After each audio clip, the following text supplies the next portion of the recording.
जय श्री राम। ओम वक्रतुंड महाकाय सूर्यकोटि समप्रभ निर्विघ्नं कुरु मे देव सर्वकार्येषु सर्वदा। राम कीन्ह चाहि सोई होई, करे अन्यथा अस नहीं कोई। महाराज दशरथ माता कौशल्या को प्रसंग सुनाते हुए कहते हैं कि मातृ पितृ में लीन हो जीव गया परलोक। कौशल्य यह दृश्य था अति पवित्र आलोक। श्रवण कुमार परलोक सिधार गया मेरे सामने। मैं जीवित सा या मृत सा था, मैं जिंदा था या मरा हुआ था, यह नहीं समझ में आता था। 100 पितृभक्त का सम्मुख था। उस पितृभक्त का, माता पिता के भक्त लड़के का 100 मेरे सामने था और सर मेरा उस पर रखा था, उसके शरीर के ऊपर मेरा तीर रखा हुआ था। यह दशा रही कितने क्षण तक कुछ ठीक नहीं कह सकता। मेरे को याद नहीं है, ठीक नहीं बता सकता कि यह दशा कितनी देर रही कि मैं चुपचाप खड़ा था मूर्ति की तरह और समझ नहीं पा रहा था कि मैं जिंदा हूं भी या नहीं।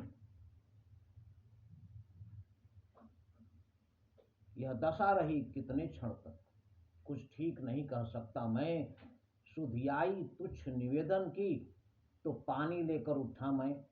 इतने में जब मुझे याद आया कि उस मरते हुए लड़के ने हमसे एक निवेदन किया था कि मेरे माता पिता को पानी पिला देना, याद आते ही मैं उस लोटे का जल लेकर उसका पानी ले जाकर और लेकर चला और पहुंचा उसके अंधे माता पिता के पास।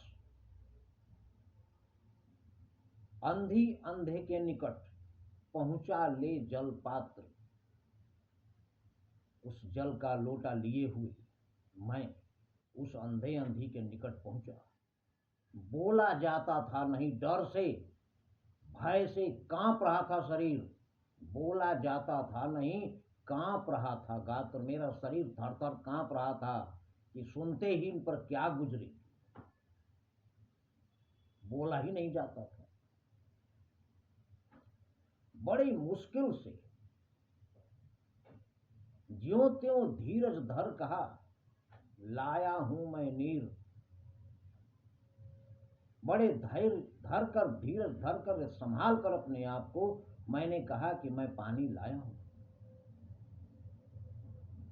कहते तो कह गया पर पानी हुआ शरीर। कहने के लिए तो कह गया लेकिन पूरा शरीर ठंडा पड़ गया पानी की तरह। इसकी प्रतिक्रिया उन लोगों की क्या होगी और ये वचन सुनकर उन लोगों पर क्या गुजरी, क्या बीती, वो हमारे अगले प्रसंग में। किंतु नहीं कली कर्म न भगति विवेकु, राम नाम अवलंबन एकु। जय श्री राम।